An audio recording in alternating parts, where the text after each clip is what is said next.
નમસ્કાર વિદ્યાર્થી મિત્રો, અંકુશના જે લક્ષણો હતા, અંકુશની જે લાક્ષણિકતાઓ છે એ લાક્ષણિકતાના આપણે બે મુદ્દાનો અભ્યાસ કર્યો। ત્યારબાદ ત્રીજા મુદ્દા તરફ આપણે જઈએ કે ભાઈ દરેક સપાટીએ થતું કાર્ય શું કે છે?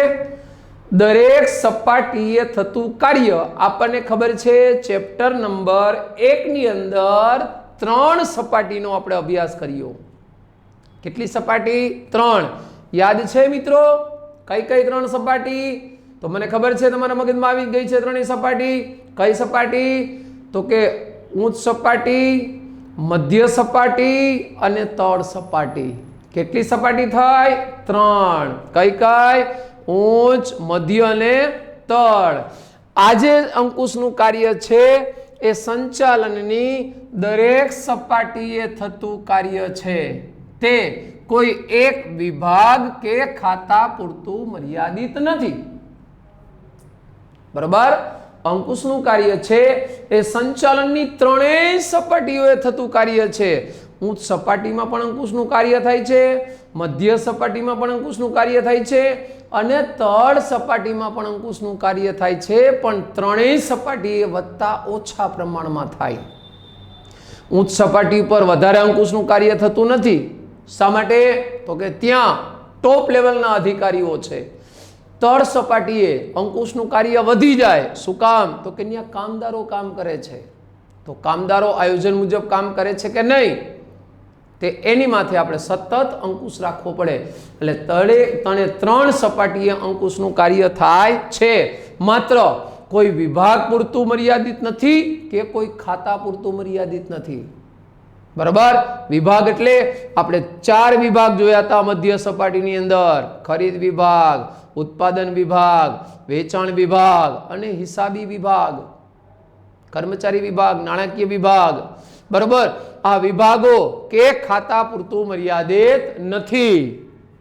પછી તો કે અંકુશનું કાર્ય સંચાલનની દરેક સપાટીએ અધિકારીઓ કે તાબેદારો, હોદ્દેદારો એ તેમના તાબેદારો કે કર્મચારીઓ ઉપર કરતા હોય છે। હવે અંકુશનું કાર્ય છે એ કોણ કરે? તો કે સંચાલનની દરેક સપાટીએ જે અધિકારીઓ છે, જે હોદ્દેદારો છે, એ અધિકારીઓ, એ હોદ્દેદારો, એની અંડરમાં જે કામ કરે છે કામદારો છે, બરોબર, ચોબરો છે, કર્મચારીઓ છે, તો આવા વ્યક્તિઓ જે તાબેદારો છે એની ઉપર એ અંકુશનું કાર્ય કરવામાં આવે છે। એટલે એની ઉપર અંકુશનું કાર્ય કરતા હોય છે। પછી અંકુશના પ્રમાણમાં વધારો કે ઘટાડો એ સંચાલનની સપાટી પર આધાર રાખે છે। તમારે અંકુશનું કાર્ય વધારવું કે ઘટાડવું, તમારે વધારે પ્રમાણમાં અંકુશ રાખવો, પણ ક્યારે? જ્યારે એ લોકો આયોજન મુજબ કાર્ય ન કરતા હોય, તમારા ટાર્ગેટ મુજબ એ વસ્તુ છે ન બનતી હોય, તમારા ટાર્ગેટ મુજબ એ કાર્ય પૂર્ણ ન થતું હોય, તો ત્યાં તમારે અંકુશનું કાર્ય વધારવું પડે। બરાબર? તો એ અંકુશનું કાર્ય છે એ વધારવું કે ઘટાડવું, તો એનો આધાર સંચાલનની સપાટીઓ પર રહેલો છે। એનો આધાર સંચાલનની સપાટીઓ નક્કી કરે છે કે ક્યાં અંકુશનું કાર્ય કેટલું રાખવું। આથી અંકુશનું કાર્ય સંચાલનની દરેક સપાટીએ થતું જોવા મળે છે। That's all. નેક્સ્ટ, રચનાત્મક પ્રવૃત્તિ। અંકુશનું કાર્ય છે એ રચનાત્મક છે, સુધારાલક્ષી પગલાં લેવાનું છે। કોઈ વ્યક્તિની સ્વતંત્રતા છીનવી લેવાનું નથી। કોઈ વ્યક્તિ છે એ સ્વતંત્રથી કામ કરતો હોય તો એની માથે અંકુશ રાખવાનું નથી કે ભાઈ હું કેમ તારે કરવાનું છે, તું કેમ નથી કરવાનું તારે, આવું કાર્ય નથી। તો અંકુશનું કાર્ય છે એ રચનાત્મક છે। કઈ રીતે? તો કે અંકુશ સામાન્ય અર્થમાં કર્મચારીઓની કાર્ય સ્વતંત્રતા ઉપર તરાપ મારવામાં આવે છે તેવું કરવામાં આવે। અંકુશ છે એનો સામાન્ય અર્થ એવો છે કે અંકુશનું કાર્ય એટલે કર્મચારીઓ છે એની સ્વતંત્રતા ઉપર તરાપ મારવી। તરાપ મારવી એટલે એની સ્વતંત્રતા છીનવી લેવી, એને સ્વતંત્ર રીતે કોઈ કાર્ય કરવા ન દેવું। નવી પદ્ધતિથી કાર્ય કરતો હોય તો એને ત્યાં અટકાવવો, નવી મેથડ એ વ્યક્તિ એકમમાં લાવે તો એને ના પાડવી, તો એનો મતલબ તમે એની સ્વતંત્રતા છીનવી લીધી. તો અંકુશનું કાર્ય સામાન્ય અર્થમાં કર્મચારીની સ્વતંત્રતા ઉપર તરાપ મારવાનું છે એવો કરવામાં આવે છે, પણ હકીકતમાં માન્યતા ખોટી છે. બરાબર, અસલમાં તમે જો, હકીકતમાં તમે જો તો એ માન્યતા એકદમ ખોટી છે મિત્રો. શું કામ એકદમ ખોટી છે? તો કે ખરેખર કર્મચારીઓ તેમના કાર્યો આયોજન મુજબ કરે તે જોવા અને તે મુજબ માર્ગદર્શન આપવાનું કાર્ય અંકુશનું છે. ખરેખર શું છે? તો કે જેટલા કર્મચારીઓ કાર્ય કરે છે એ દરેક કર્મચારી છે એ આયોજન મુજબ કાર્ય કરે છે કે નહીં તે માત્ર ને માત્ર જોવાનું છે. અને જોઈ વ્યક્તિ મુજબ કાર્ય ન કરતો હોય, જોઈ વ્યક્તિએ કાર્ય કરવામાં કે મૂંઝવણ અનુભવતો હોય, જોઈ વ્યક્તિને આયોજન મુજબ કાર્ય છે એમાં કે ગૂંચવણ ઊભી થાય, તો એ વ્યક્તિને ત્યાં માર્ગદર્શન આપવાનું કાર્ય અંકુશ કરે છે. એટલે અંકુશ છે એ નિષેધાત્મક નથી પરંતુ વિધેયાત્મક છે. એટલે કે અંકુશ છે એ કર્મચારીની સ્વતંત્રતા છીનવી લેતો નથી, પણ કર્મચારીને આ ભૂલને શોધે છે, કર્મચારી જ્યાં મૂંઝવણ અનુભવે છે ત્યાં માર્ગદર્શન આપે છે, અને એ કર્મચારી છે એ આયોજન મુજબ આગળ વધે તો એ જોવાનું કાર્ય અંકુશ કરે છે. એટલે કે નિષેધાત્મક નથી પરંતુ વિધેયાત્મક છે. અંકુશ એ થતી ભૂલોને સુધારી આપે છે અને ફરી ભૂલ ન થાય તેવા પગલાં લે છે. હવે અંકુશ શું કરે? તો કે તમારી જે જગ્યાએ ભૂલ થઈ એ ભૂલને અંકુશ સુધારી આપે છે. બરાબર, દાખલા તરીકે વિચારો કે કોઈ પણ વિદ્યાર્થી છે એ એકાઉન્ટ્સનો દાખલો ગણતો હોય, તો એ એકાઉન્ટના દાખલાની અંદર વાર્ષિક હિસાબો છે, એ વાર્ષિક હિસાબનો જ્યારે વ્યક્તિ દાખલો ગણતો હોય ત્યારે એ વ્યક્તિને જો હવાલાની અંદર કોઈ પણ પ્રકારનો પ્રોબ્લેમ થયો, હવાલામાં ક્યાંય પણ પ્રકારની ભૂલ થઈ, તો શિક્ષક એ ભૂલ છે એને શોધે છે કે જો બેટા તારી આ જગ્યાએ ભૂલ છે, તો એ ભૂલ છે એ ભૂલને સુધારી આપે છે અને ફરી એ ભૂલ ન થાય ને એના પગલાં અંકુશ લે છે. બરાબર, એ મિસ્ટેક નેક્સ્ટ ટાઈમ ન થાય, તો અંકુશ એ કામગીરી કરે છે. આથી કહી શકાય કે અંકુશ એ રચનાત્મક પ્રવૃત્તિ છે. That's all. ત્રીજો મુદ્દો, મુદ્દા નંબર 5, સતત ચાલતી પ્રક્રિયા. હવે એમાં શું કહે છે જોઈએ. એકમની પ્રવૃત્તિઓ ઉપર એકવાર અંકુશ રાખ્યા પછી કાયમ માટે બધું જ આયોજન મુજબ પ્રમાણે થશે તેવું માનવું ભૂલ ભરેલું છે.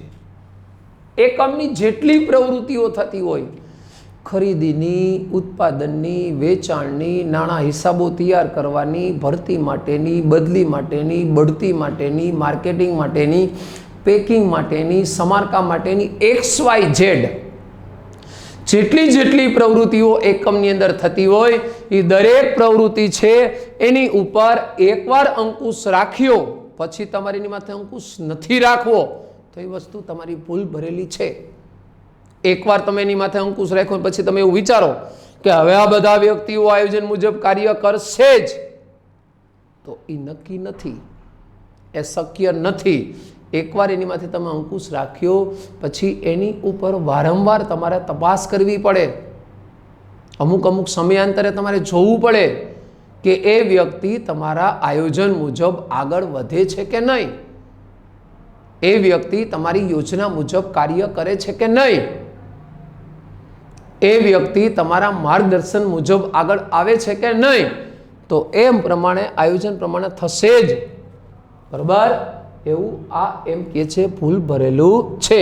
વાસ્તવમાં એટલે ઓલું સંજય દત્તના પિક્ચરની વાત નથી કરતો. હા, વળી એમ કે કહો વાસ્તવ આવ્યું, તો એ વાસ્તવની વાત નથી કરતો. ખરેખર વાસ્તવમાં દરેક કર્મચારીની પ્રવૃત્તિઓ ઉપર સતત દેખરેખ રાખીને તેના વિચલનો દૂર કરવા પ્રયત્નશીલ રહેવું પડે છે. ખરેખર શું કરે તો કે જેટલા કર્મચારીઓ કાર્ય કરે છે, એ વિભાગીય અધિકારી હોય તોય ભલે, એ સુપરવાઇઝર નિરીક્ષક હોય તોય ભલે, એ તળ સપાટીમાં કામ કરતો તાબેદાર હોય તોય ભલે, તો જેટલા કર્મચારીઓ એકમની અંદર કામ કરે છે, એ કર્મચારીની જેટલી પ્રવૃત્તિ છે એની ઉપર સતત દેખરેખ રાખીને તેના વિચલનો છે એ દૂર કરવા પ્રયત્નશીલ રહેવું પડે છે.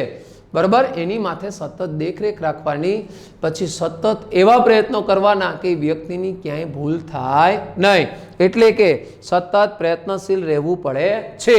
અને ગુણવત્તા જાળવણી પર અંકુશ અને ખર્ચ પર અંકુશ જેવી મહત્વની સતત પ્રવૃત્તિ છે. બરાબર, જે ગુણવત્તા તમે નક્કી કરી વસ્તુની, તમે જે ગુણવત્તા મુજબ વસ્તુનું ઉત્પાદન કરવું છે, તો એ ગુણવત્તાની ઉપર તમારે સતત અંકુશ રાખવો પડે. એના માટે સતત તમારે ચકાસણી કરવી પડે, એના માટે સતત તમારે એની માથે દેખરેખ રાખવી પડે, એના માટે અમુક સમયાંતરે તમારે એ વસ્તુ છે એને જોવી પડે કે આ વસ્તુ આપણી ગુણવત્તા મુજબ થાય છે કે નહીં. તો એ ગુણવત્તા જાળવણી અંકુશ તમે રાખો, એના કારણે ખર્ચ ઉપર અંકુશ રાખો જેવી મહત્વની સતત પ્રવૃત્તિ છે એ આની અંદર કરવામાં આવે. આથી કહી શકાય કે અંકુશ એ સતત ચાલતી પ્રક્રિયા છે. That's all. મુદ્દા નંબર 6, આંતરિક પ્રક્રિયા. આંતરિક એટલે એકમની અંદર. આંતરિક એટલે કેવી? તો કે એકમની અંદરની પ્રવૃત્તિઓ છે. જોઈએ, અંકુશ એ આંતરિક પ્રક્રિયા છે. આંતરિક એટલે એકમની અંદર. એકમની વિવિધ પ્રક્રિયાઓ. હવે એકમની જે પ્રક્રિયા છે, જે પ્રવૃત્તિઓ છે, કઈ તો કે ઉત્પાદન, વેચાણ, ખરીદી, નાણાકીય બાબતો, નાણાં, હિસાબો અને કર્મચારીની કાર્ય પદ્ધતિ સાથે અંકુશની પદ્ધતિ છે એને પણ વણી લેવામાં આવે, એને પણ સમાવેશ કરવામાં આવે. બરાબર, ઉત્પાદનની જે પ્રવૃત્તિઓ છે, એકમની જે વિવિધ પ્રક્રિયાઓ છે, એમાં ઉત્પાદન, એમાં વેચાણ, એમાં ખરીદી, એમાં નાણાકીય બાબતો, એમાં નાણાકીય હિસાબો, એમાં કર્મચારીની કાર્ય પદ્ધતિઓ, આ બધા જની સાથે અંકુશનો પણ સમાવેશ એકમની પ્રવૃત્તિમાં કરવામાં આવે છે. આ બધાનો સમાવેશ એકમની પ્રવૃત્તિની અંદર કરવામાં આવે, એટલે કે અંકુશની કાર્ય પદ્ધતિને પણ એની અંદર વણી લેવામાં આવે, જેના કારણે આ કાર્યો ઉપર અંકુશ રાખી શકાય. જેના કારણે આ બધા જ કાર્યો છે એની માથે તમે સરળતાથી અંકુશ રાખી શકો છો. એટલે કે ઉત્પાદન ઉપર અંકુશ રાખી શકો, તમે વેચાણ ઉપર અંકુશ રાખી શકો કે વેચાણ કેટલું કરવું, કઈ રીતે કરવું, કેવા પ્રમાણમાં કરવું. બરાબર, નાણાકીય બાબતો કે ખોટા નાણાં ખર્ચાય નહીં એની માટે હિસાબો ઉપર અંકુશ, તો કે ખોટા હિસાબો લખાય નહીં, હિસાબોની અંદર લખવામાં કોઈ ભૂલ ન થાય. પછી કર્મચારીની જે કાર્ય પદ્ધતિ છે, જે મેથડ છે, કર્મચારી જે કાર્ય કરે છે એ કાર્ય આયોજન મુજબ કરે છે કે નહીં, માટે અંકુશ છે એ અંકુશની પદ્ધતિ તેમાં વણી લેવામાં આવે, અને જેના કારણે કાર્યો ઉપર અંકુશ રાખી શકાય. જ્યારે જે બાહ્ય પરિબળો છે, આજે મેં તમને વાત કરી, બધા આંતરિક પરિબળો છે. ખરીદી, ઉત્પાદન, વેચાણ, નાણાકીય બાબતો, નાણાકીય હિસાબો, કર્મચારીની કાર્ય પદ્ધતિઓ, આ બધા એકમની અંદરના જે છે, તો એની માથે તો તમે અંકુશ રાખી શકો. હવે જે બાહ્ય પરિબળો છે એની માથે આપણે અંકુશ રાખી શકતા નથી. તો એવા બાહ્ય પરિબળો ક્યાં? તો કે સરકારની નીતિમાં ફેરફાર. સરકારની નીતિમાં ફેરફાર. બરાબર, હાલના સમયમાં તમે જોઈ શકો કોવિડ-19, તો કોવિડ-19 ની અંદર સરકાર નીતિ નિયમો ફેરફાર કરે છે, તો એ નીતિ નિયમોના ફેરફાર છે એ એકમને અસર કરે. એ નીતિ નિયમના ફેરફાર છે, તમારા એકમ છે એ મુજબ તમારે ચાલુ બંધ કરવું પડે, તો સરકારની નીતિ છે એ તમારા ધંધાને અસર કરે. તો સરકારની નીતિ નિયમો ઉપર તમે અંકુશ રાખી શકતા નથી. બીજું તો કે તેજી મંદીની પરિસ્થિતિ. બરાબર, માર્કેટમાં ક્યારે તેજી આવશે, ક્યારે મંદી આવશે, એ તમે કે હું કહી શકતા નથી. તો એ તેજી મંદીની સ્થિતિમાં ફેરફાર, પછી લોકોના મનોવલણમાં ફેરફાર. બરાબર, જે માણસ છે, જે ગ્રાહક છે, એનો મનોવલણ બદલાય, એની ફેશન બદલાય, એની ટેવ બદલાય, એની મનની વૃત્તિ બદલાય, એટલે એ વ્યક્તિ છે, એ વસ્તુ છે, એ અલગ અલગ પ્રકારની ડિમાન્ડ કરે. તો એ મનોવલણ છે એની માથે પણ તમે અંકુશ રાખી શકતા નથી. તો આ બાબત છે એ પણ તમારા ધંધાકીય એકમને અસર કરે છે. તો એવી આંતરિક પ્રક્રિયાઓ છે એ ધંધાકીય એકમને અસર કરે. તો મિત્રો, આ હતા 4 મુદ્દા. દરેક સપાટીએ થતું કાર્ય, રચનાત્મક પ્રવૃત્તિ, સતત ચાલતી પ્રક્રિયા અને આંતરિક પ્રક્રિયા.